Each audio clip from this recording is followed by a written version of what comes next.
નમસ્કાર દર્શક મિત્રો, i7 ન્યૂઝ ગુજરાતીની સાથે હું છું આપની સાથે પાયલ બામણી। તો જોઈએ આજના મહત્વના સમાચારમાં।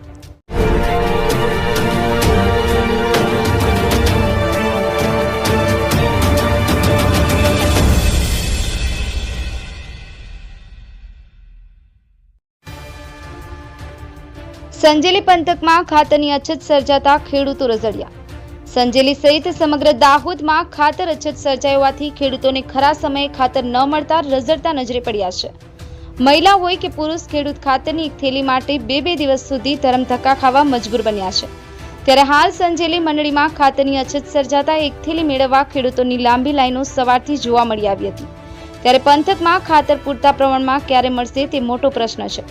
તો બીજી તરફ વેપારીઓ યુરિયા અને ટેગિંગ કરી વેપારીઓની યુરિયા સાથે બિનજરૂરી સામગ્રી આપતી હોવાની રાવ ઉઠવા પામી છે। ત્યારે ખાતર મેળવવા માટે હાલ ખેડૂત સહિત વેપારીઓ પણ પારાવાર મુશ્કેલીઓ ભોગવી રહ્યા છે। i7 news Gujarati, Dahod.